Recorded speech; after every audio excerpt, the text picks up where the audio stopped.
Hello, but welcome back to the United Way for Aston Villa versus Manchester United Premier League preview. Manchester United are back in action on Sunday in the Premier League once again away at Villa Park. As you can see beside me, there will be a live watch along on Sunday from 4 p.m. Sorry there wasn't no lives this week. This is the only live we've done since Sunday, I think. Good, your boy Dino was feeling a bit unwell, but he's back in action. We're and ready to go. And look, good timing back for the game on Sunday. Preview today. Looking forward to the game on Sunday. Let us know. Are you looking forward to it? Are you nervous? Will Manchester United get the job done? Can they do it? I mean, we went Sunday. We're kind of top four. I wouldn't say it's looking more likely, but look, we can live in hope. We can live in hope if we beat Aston Villa on Sunday. But yeah, there will be a live watch along on Sunday from 4 p.m. The game kicks off at 4:30. I'll be live 30 minutes beforehand to basically go through the team news and the build up. And yeah, it'll be interesting to see what happens this weekend in the Premier League because again, top four, one week it's looking likely, next week it's looking, unlikely. This time around it's going to be interesting. Because if we win on Sunday, again, I'm not getting too carried away because how many previews have we done this season where we said top four back on, back in top four, so yeah, I was actually going to title the video top four race back on, ? But I thought, yeah, I'm not doing that again. I'm not doing that again. But look, well, I know it'll take, looking at the league here, Villa are 46 points, we're 38 points. We beat them on Sunday, we go 41. That's 5 points behind Aston Villa in fourth. Tottenham, obviously, they're 2 points behind Aston Villa. We're down if we beat Aston Villa, that puts us 8 points behind Arsenal and Man City. And look, like I said, I'm not getting too carried away. I'm not saying we're back in the top four race. That's far from it. That is far, far, far from it. Well, I want to say we are, but look, regardless of what happens, there's still games to be won. And look, Tottenham, will have to win their game as well. But look, who cares about them? It's about Aston Villa. It's about Manchester United. Manchester United's previous 5, actually, looking at it here, it's actually not as bad as it was. To be fair. We haven't lost in our previous 5 games. Yep, 5 games. We haven't lost. 0 losses. We beat Wigan 2-0 in the FA Cup. We drew 2-2 against Tottenham at home in the Premier League. We beat Newport 4-2 in the FA Cup. We beat Wolves 4-3 in the Premier League. What a game that was. It looked like it was going to be a comfortable evening, but not in the end. But all thanks to Kobbie Mainoo, we got the points. And a good win against West Ham on Sunday, 3-0 in the Premier League. What a game, what a performance. The only negative about that game was Martinez going off injured. 2 months out, listen, could have been worse. Should we be counting our blessings? Look, it's definitely a shame that he's back out. He's only back. He's back for the Tottenham game, back against Newport. Tottenham, Newport, Wolves, West Ham, and he's back out again for 2 months. Definitely not ideal. Raphael in with a 2-1 United. Nice, I like it. Look, this could be a game full of goals. This really could be a game full of goals. And with Martinez being out of soccer, it's always going to be tough at the back because Martinez, he's quicker than Varane, he's quicker than Maguire, he's quicker than Johnny Evans. He's probably our quickest centre back in the team. And he's out, so he's going up against like Ollie Watkins, Diaby. What's that other lad's name? The other winger. Oh man, I'm forgetting the name of the other winger. Rahil says we can't afford to lose. Exactly. I mean, look, if you want to make top 4, this is a must-win. This is a crucial game. If we win, that'll mean our last 3 games have been all victories. You know what I mean? In the Premier League. And look, it is going to be interesting to see. We can't afford to lose. It is going to be tough, though. I know Aston Villa, they haven't lost. They haven't won their previous 2 at home. Lost against Chelsea and a loss against Newcastle. Were they home? No, obviously they beat Sheffield United on the weekend 5-0, but that was away from home at Bramall Lane. Look, it is going to be tough, and the form it's getting better. We're looking better. Hopefully that can stay the same, even with Martinez being out. Because look, I'm not saying if we lose on Sunday, it's going to be because he was out. But him being there, he's the key. He's a confident player. I mean, he had a part to play in the Hoyland goal on Sunday, and Casemiro as well, to be fair. So look, it is going to be an interesting game. It's going to be tough. Aston Villa at home. They're a lot better at home than they are away. I mean, we beat these 3-2 on 26th of December. I mean, we were 2-0 down and we beat them 3-2. I mean, look, that was a good game for a neutral. But if you supported either team, United or Villa, it wasn't an exciting game. But look, still a good performance, even though we went 2 goals down, clumsy.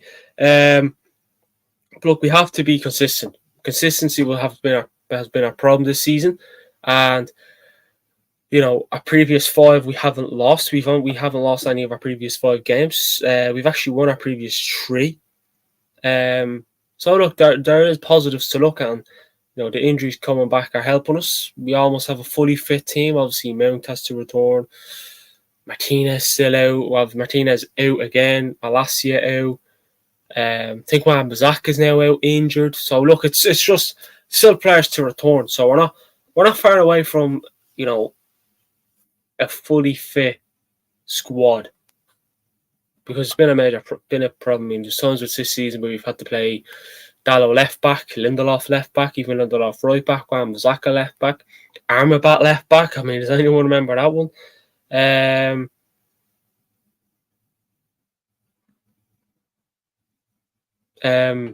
We who else did we have to play? Kobbie Mainoo came in. What a player. Definitely settling in well in that team. Wouldn't drop him anytime soon. Even if we don't get a result on Sunday. Garnacho's had to play on the right wing. I mean, no one really expected to see Garnacho on the right wing, but he does a good job there. There's times where Rashford has had to play striker when Hoyland was out. Then, the team, with the injuries, it's just been all over the place. There's times you had to play Bruno on the wings. Where when you have a fully fit team back, everyone's in the right position, and that's what I love. But yeah, Rahil says expecting a win will be asking for trouble though. Oh yeah, definitely. I mean, look, my prediction is not. It's not a negative one, but it's not confident. It's not a negative nor confident. I just think that's predicted 11 will be up soon. It's what we want. I mean, it's just, I think people are looking at our previous form and thinking, right, again, Wolves away was we expect that to be tough. It didn't look like it was going to be tough at half time, but it was in the end. West Ham, not sure many expected maybe an interesting tight game there, but look, we got the job done. Nice, easy win. I wouldn't say easy win, but it was a good game, professional win. Because like last season, when we got wins like Leicester, for example, and West Ham probably had more of the ball in the first half in the game on Sunday, but we still got the job done, which is always nice to see. But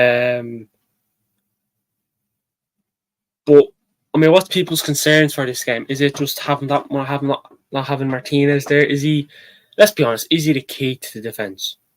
I think, in my opinion, I look at Bleacher and I think he's the key to our defense. He's the key to some of our wins because he's quick, he's strong, he's aggressive, he's physical. He gets stuck in. He plays for the badge. He doesn't care. I mean, like Rahil says, I tried to call Rahil Martinez. Martinez is one big factor. Yeah, exactly. He's a small player, but a big factor. Him being out, him even going off on Sunday. I think many United fans had their head in their hands, thinking, surely not again. And we always say, and I've always said, I know it's about everyone else, but when Martinez goes down, and he knows he has to come off, you just know, because it takes a lot for him to realise, right, I have to come off.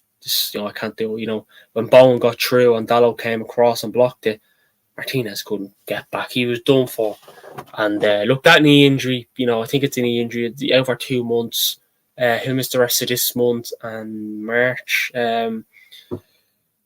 But look, I feel sorry for the lad. He really wants to get back playing, and then he came back playing, and he's back out again. Some people were saying that Kufal meant the challenge. I don't know. It's behind us now. Yeah, like you said, Rahel, I agree. I actually agree. Rahel says, I question the physio who allowed him to play. I agree. It's that Arsenal bloke, that ex-Arsenal physio. He was, I forget his name. I'm going to be brutally honest with you. Him, and then the physios. That's a risk. That's a big risk. Having him come back on, when he knew he was done. He even looked at Ten Hag. I can't continue. Then we should have said, right, let's make the substitution. Let's bring on Varane. He was the next best. He was the next best defender on the bench. Because it was Lindelof and Varane. You're obviously going to bring off Varane ahead of Lindelof. I would anyway. Rando says, hey, get Man City's physios too. Yeah, exactly. Do you ever know some Man City's players though? I know Haaland got injured and he was there for a bit, and De Bruyne. But the players are always back pretty quick. Have you ever heard a City player been out for? The only player who probably was out for a long time was Kevin De Bruyne. But beside that, he was ever out for a long period of time. I don't know what they're taking over there in the blue side of Manchester. But look, it's definitely a pain. To see that. Look, if Man City's physios, imagine we get Man City's physios. We just take them all. And yet, like Rahul says, Pep rotates them properly. I don't know what I was trying to say there. Bit of a tongue twister. I don't know how it was, but do you have it? Yeah, definitely Pep. Pep can afford to look at City's depth. They can afford that. There's games where Pep Guardiola would play, John Stones in the midfield, or Rico Lewis in the midfield, or you'd see him play Ake left back, Gavardio left back. He can afford to do that, because the thing is about Pep, his style of play is cemented. He has everything he wants in that team. The team are used to his style of play, so he can afford to do that. And we say, if we had to put Dallo in the midfield, it wouldn't work. But he can afford to put Rico Lewis in the midfield. You know what I mean? He was a right back, but obviously, I'm not saying Ten Hag's style of play. I still feel like we're still yet to see it. The way last season we seen it, we did see a bit. Again, he did say that, the style of play seen at Ajax, you're not going to see that at Manchester United. And let's be honest, you think those players that are on that team now, you think Ten Hag prefers, you think of him, look, if Ten Hag had the freedom to get rid of the players he wants and bring it, maybe Ten Hag in the transfer department, maybe he should kind of back out a bit. But if he had the freedom, if Ratcliffe came and said, right, there's all the money in the world, there's your freedom, get rid of everyone, bring in whoever you want, I guarantee you wouldn't see half of them players again. You wouldn't see them players come the end of the summer. You know what I mean? And like Rahul says, it's all down to bad recruitment. It is. We always said we need another defensive midfielder. Yeah, we brought on Armaba. He's not the key to success. He's here 6 months. He'll go back to Fiorentina in the summer. This again, I always question Manchester United when we sign players. But City, we look at City and they'd want to bring in some defensive midfielder, and you're like, but you have Rodri, you have De Bruyne. Why do you want to bring in rotation? You know what I mean? It's all about rotation. It's all about that. It's all, you have to know how. You look at Liverpool, for example. Let's look at Liverpool, because they haven't got much money as Man City. Not that I think anyway. They look at, if Szoboszlai is out, they have Curtis Jones there, Harvey Elliott. The only thing that kind of tin in is the defensive midfield. But look, McAllister can play there. Why can Jurgen Klopp afford to play players in positions that they wouldn't be their strongest, but they wouldn't mind? Because his style of play is already cemented. it's still a good bit of time for Ten Hag side of plays, before the players get used to it.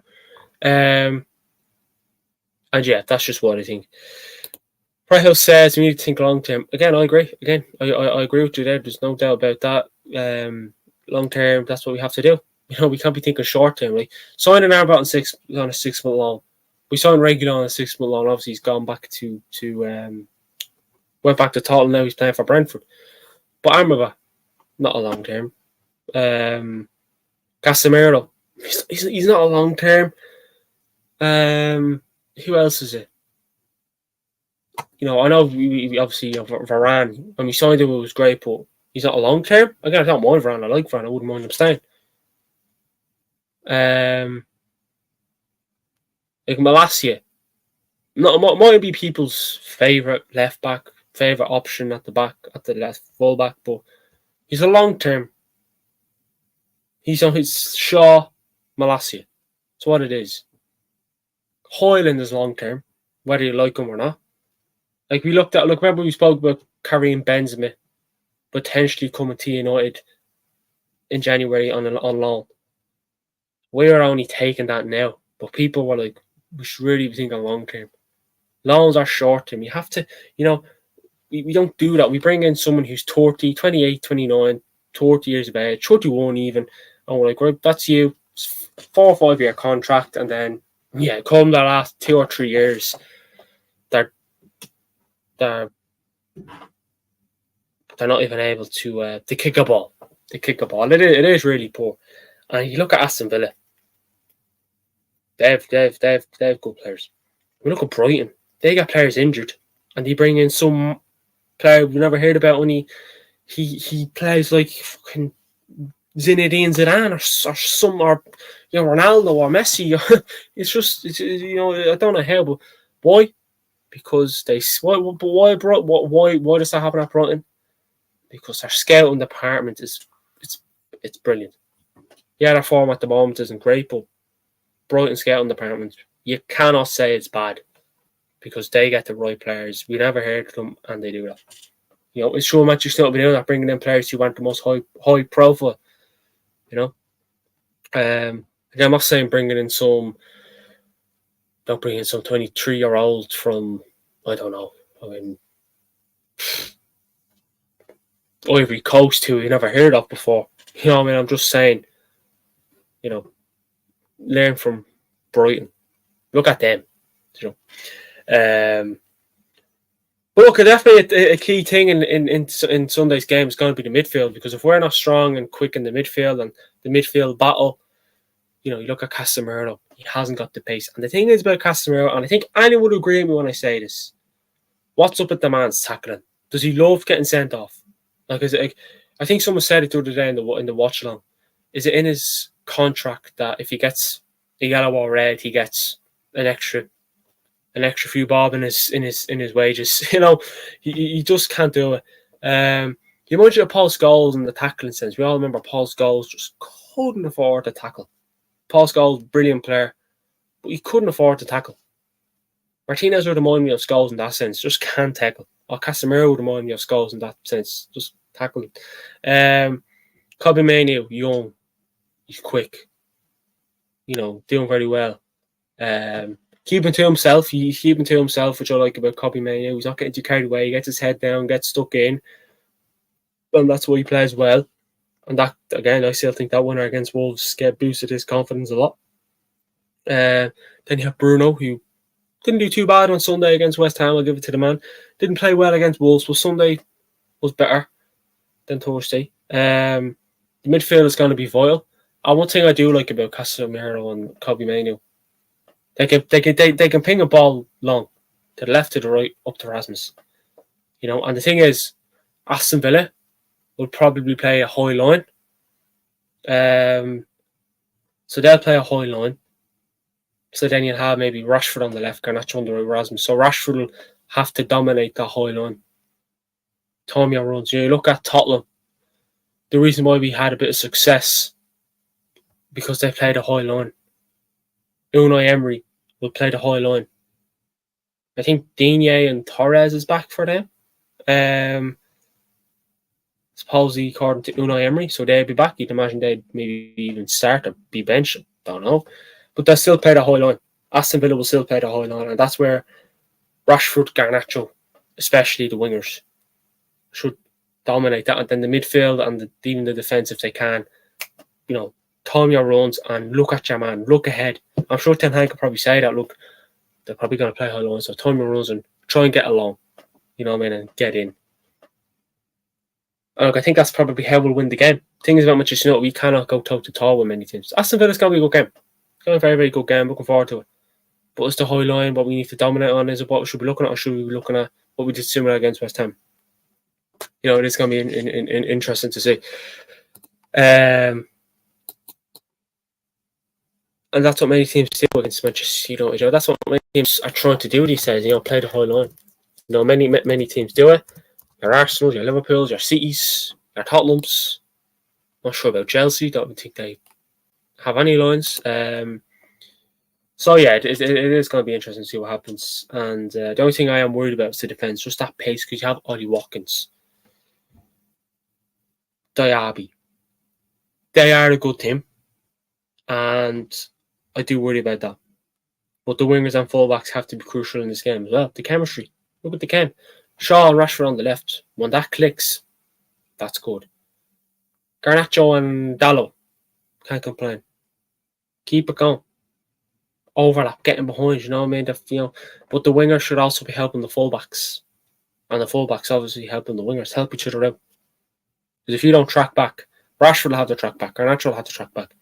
You see a lot of Man United players tracking back. We'll probably be 11 men in Man United's half. Man United have probably every man behind the ball. But, it is what it is. And I hope we can dominate on Sunday. With that, look, I think how Man United can beat Aston Villa is basically, the high line, dominate on that. And, I like pinging a ball long. That's one thing I like about Martinez. You can ping a ball long. Casemiro, Kobbie Mainoo, Bruno Fernandes. Hopefully Dalot and Shaw can do the same. Because more likely they'll start. Again, Man United are 6th in the league with 38 points. Aston Villa, though, we'll move on to Aston Villa. They're 4th in the league with 46 points. Aston Villa's 4. They drew 0-0 against Everton away in the Prem. They also drew 0-0 against Chelsea in the FA Cup in the fourth game before I went to the replay. Then Newcastle beat them 3-1 in the Premier League. Then they beat Sheffield United last weekend 5-0 in the Premier League. And Chelsea beat them 3-1 in the FA Cup midweek. I think it was Wednesday that game. It was Tuesday or Wednesday. So in our previous 5, Aston Villa have 1 win, 2 draws, 3 losses. They're not firing. Aston Villa are not firing. Again, you look at their goals. Their goal difference is better than ours. I think it's like 19, 18, something like that. Something like that. I mean, you look at the stats. Yeah, Aston Villa definitely have their know-how about them. And Emery, since he's arrived there, has done a good job. He's brought in good players. Their top goal scorer was Ollie Watkins with 11. Their top assister is Ollie Watkins with 10. And again, their danger man, Ollie Watkins. That's who we should look out for. They are strong at home. Yeah, I know they lost against Aston Villa and I lost against Chelsea and Newcastle. But I looked at the game against Newcastle, especially when they make subs, they click, and the subs they made, you'd imagine to see those players who came on and play. So it was a good game, even though Newcastle beat them. So they still give it a go away, Aston Villa. So that's what Manchester United's concentration should be 100%. Again, Aston Villa will fancy their chances. They're at home. They play well there. I can't remember last time we beat them at the Villa Park. But how can they beat us? Set pieces, capitalise on them. And I tell you what you do. Test out the defence. Run at our defence. Run at that with pace, and I guarantee you. And again, cutbacks. You want your fullback in our box. You want to have your winger probably beside Maguire or Varane, whoever plays in centre back. Cutback. Such one do. It's going to be interesting to see how things do plan out for this game. Manchester. We'll go through stats. Manchester United's average goal scorer per match was 1.25. Average goals conceded per match is 1.29. 7 clean sheets for Man United in the Premier League.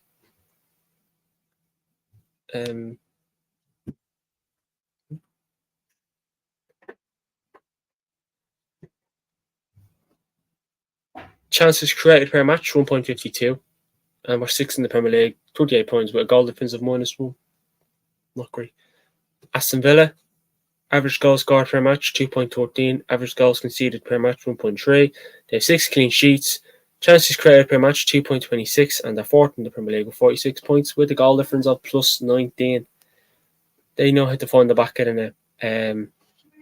There's no doubt about that. But look, like I said, it's going to be interesting to see what happens on the weekend. I guarantee you. But look, here's my predicted 11. I don't think anyone can disagree.